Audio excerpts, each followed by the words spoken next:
Sustainability has been a big issue for many, many years, and it's been a big issue for tourism for many, many years. But what has really brought it to the fore is climate change.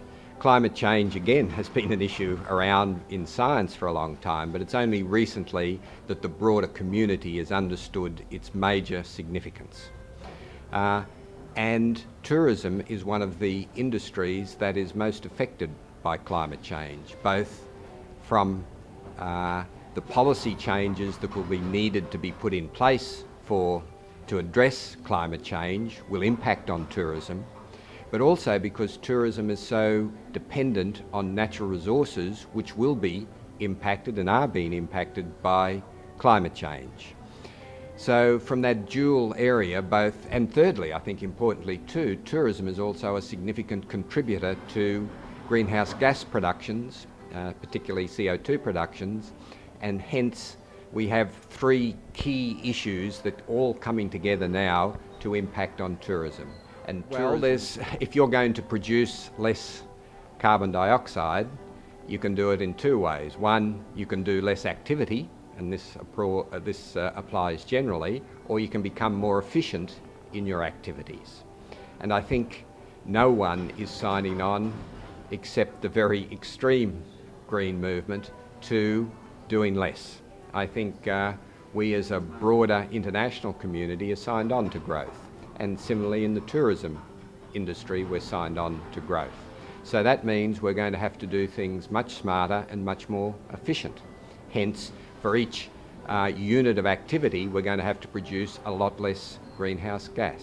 But you better believe there is a lot of concern out there, especially in the aviation industry, that certain groups, especially in the UK, are saying we should do less of aviation, and the impact of that on tourism would be enormously serious. Government and private sector are doing a lot better now than they used to, but they've still got a long way to go, and that applies broadly right across the economy in all sectors, but it also applies in the tourism industry. There has been a significant amount of what we call greenwash out there, where people have mouthed the right things, but whether they've actually delivered significant change and improvement, I'm not so sure. But you better believe that companies now in my home country of Australia, we just had a change of government not so long ago, and we had a very successful and long-running government in power that was lost office, and one of the key issues upon which they lost office was on climate change.